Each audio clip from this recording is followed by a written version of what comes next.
Hi, Virgo. Welcome to Pandora Astrology's monthly horoscope for January of 2020. This month there begins with a lot of stuff in Capricorn in your fifth house, which is mostly a carryover from last month. And over the course of the month, you'll see more activity moving on into your sixth house of work, health, and service, bringing in some career themes. Hey, Julia, what are your thoughts on the activity of Mars and Venus and Mercury this month for Virgo? Ooh, well, hey, Virgo. I'm going to start with Venus first, which is the planet of relationships and art and beauty. And she begins the month in your natal sixth house. And the sixth house is the house of health. It's also the house of routine and the house of your everyday work life versus the 10th house, which is the sort of overarching house of career, if you can understand the difference between those.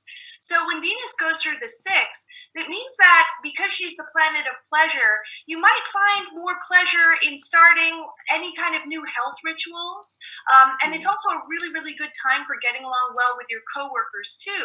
And since the sixth house is the house of work, if you do any Venus related type of work, which means maybe work in design or working with women or work in the beauty industry, things of that nature, it's going to be a really great time for supporting all of those types of activities.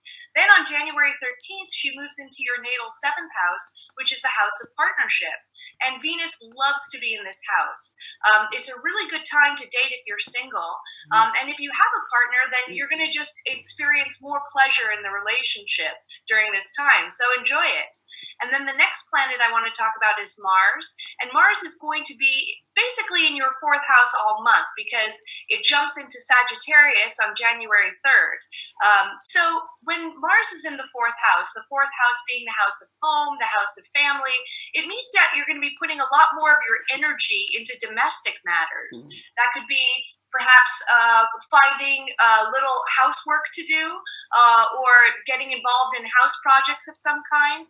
But Mars can also have a bit of a combative energy to him as well. So that can also mean getting into conflict with the people that you live with as well as family members too. The next planet I want to talk about is Mercury, which begins the month in your fifth house, which is the house of games and amusements. And Mercury, when it goes through this house, it means that your mind might be a lot more focused on fun and games. Like if you play any games in your life, if you do bingo or trivia nights, or you like to gamble, or you like to play Scrabble, then you're going to be engaging in a lot more mental work around those games. And it could be a great time for supporting communication with children as well, because that's another thing the fifth house represents.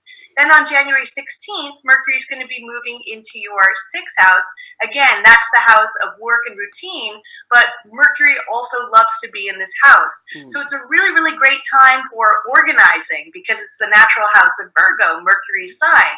So any sort of organizational projects that you have to get underway, that will be the time to do it. And you love organization, Virgo. Then the last planet I want to talk about is the sun. Wherever we have the sun is where we tend to identify. And the sun begins in the fifth house this month for about the first 2/3 of the month. So that means that you're going to be spending a lot of time kind of focusing on how you can find amusement and fun, maybe wanting to spend more time out of the house and, going out clubbing or going and finding or pursuing other types of amusements.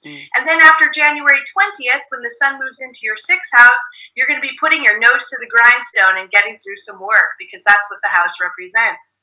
And what else do you have to add, Jamie?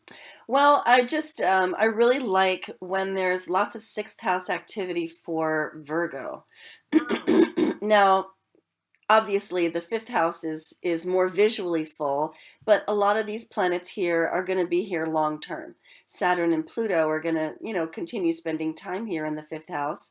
And that does mean the emphasis is on children and creativity and creative product. But the movement of Venus through the sixth and Mercury and the sun does bring some of the emphasis to the workplace, which is a place of great interest to Virgo. So I think it's really great to be able to talk about that. Now, January 10th has some really interesting features.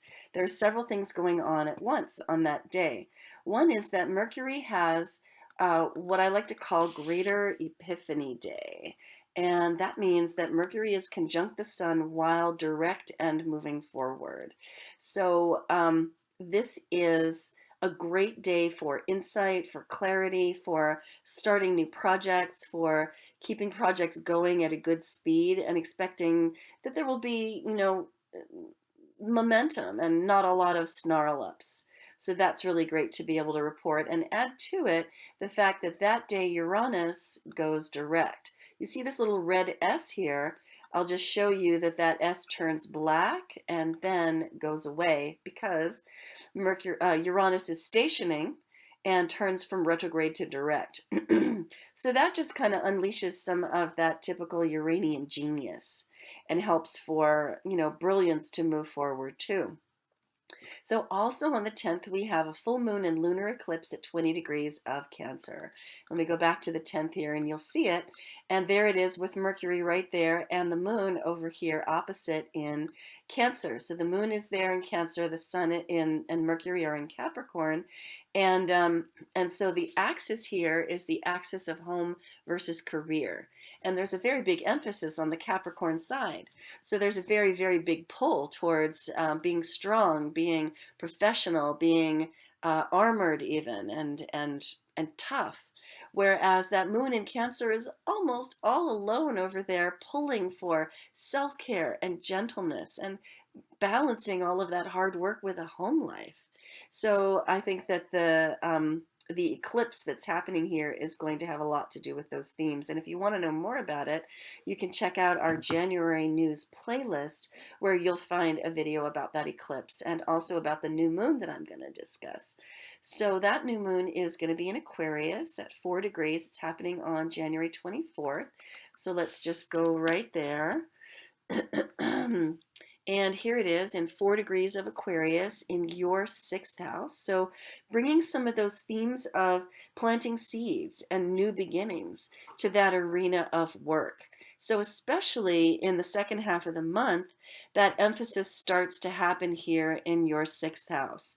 And so it's a really good time to shift some of your emphasis away from your own creativity, which is where it's been here in the fifth house, and towards the work that you can do for others and how you can be compensated for that, how to improve your job conditions, because this is the house of the job environment and how you organize that.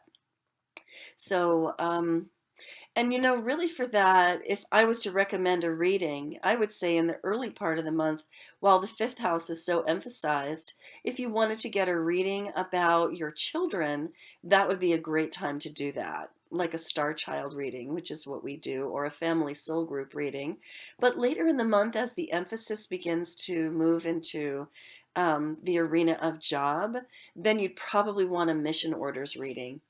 And then we can tell you how to maximize your job luck or make a change if that's what you're wanting to do. Well, I think that's all that we have for you today, Virgo. I hope you enjoyed it. We certainly enjoyed doing it for you. And be sure to check out your other horoscope. If Virgo is your rising sign, go ahead and look up your sun sign. Or if Virgo is your sun sign, you can look up your rising sign horoscope on our website at pandoraastrology.com/horoscope, or you'll find the horoscopes gathered together in a playlist on our YouTube channel, Pandora Astrology. And we'll see you next month and around the cosmos. Bye. Bye bye.